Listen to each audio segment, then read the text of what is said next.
இன்னைக்கு காலையில் ஒரு ஃபங்க்ஷனில் நான் வந்து பேசுனதில் குறப்பிரசவத்தில் பிறந்தவங்க அப்படின்னு சொன்ன வார்த்தை வந்து ரொம்ப தப்பான ஒரு அர்த்தத்தை உண்டு பண்ணிடுச்சு அப்படின்னு சொல்லி கேள்விப்பட்டப்போ எனக்கு ரொம்ப ஷாக்காக இருந்தது.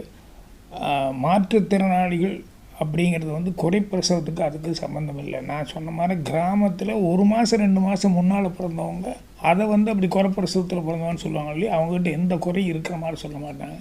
மற்றபடி மாற்றுத்திறனாளிகள் அப்படின்னு சொல்லி சொன்னோம்னா நான் அவங்கள வந்து ஒரு அக்கறையோட ஒரு இதாக தான் நான் எப்போவுமே பார்த்துட்ருக்கிறேன். இன்றைக்கெல்லாம் என்றைக்கும் அப்படி தான் நான் பார்த்துட்ருக்கிறேன். அதனால் நடந்ததில் வந்து தவறுதலாக அப்படி அது வந்து இப்படி நான் சொல்லியிருப்பணும் அப்படின்னு யார் நினச்சிருந்தாலும் யாருக்கு வலித்தாலும் நான் அவங்ககிட்ட என்னுடைய மன்னிப்பு கேட்டுக்கிறேன். அடுத்தது இன்னொன்று, நான் பிஜேபி கிடையாது.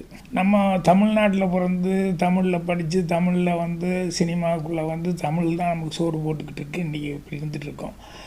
இது வந்து என்னை அறியாமல் என் உடம்புல வந்து என்னென்னா தமிழ் தலைவர்கள், திராவிட தலைவர்கள் இவங்க தான் அந்த காலத்துலேருந்து பெரியார்லேருந்து சின்ன வயசுலேருந்து நம்ம பாட்டுக்கிறது அண்ணா அவர்கள்லேருந்து கலைஞர்கள்லேருந்து எம்ஜிஆர்லேருந்து ஜீவா அவர்கள்லேருந்து இது எல்லாமே இந்த தலைவர்கள் எல்லாம் பார்த்து பார்த்து வந்ததுனால அவங்களுடைய கருத்துக்கள் தான் என்னை அறியாமல் என் மனசுக்குள்ளே ஊறி போயிருக்குது. அந்த கருத்துக்கள் அடிப்படையில் தான் வந்து நான் எடுத்த சினிமாக்கள்லாம் நீங்கள் பார்த்தீங்கன்னா அதில் அந்தந்த கருத்துக்கள் 40 வருஷத்துக்கு முன்னால் நான் சொன்னதெல்லாம் கூட இந்த ஜாதி அது இதெல்லாம் இருக்கக்கூடாது இப்படி இந்த மாதிரி கருத்துக்கள் திராவிட கருத்துக்கள் தான் வந்திருக்கோ ஒழிய வேறு மாதிரி என் மனசில் எதுவுமே கிடையாது. தமிழ்நாட்டுக்குள்ளே தமிழ் தலைவர்கள் இந்த மனசோட அதோடு தான் இருந்துகிட்ருக்கேன். இன்றைக்கி வரைக்கும் நான் எடுத்த படங்களில் அது எதிரொலிச்சிட்ருக்கு. இனிமேலும் கடைசி வரைக்கும் அதுதான் எதிரொலிக்கும். இது நான் சொல்லிக்க விரும்பினேன். இதுதான் உண்மை. நன்றி.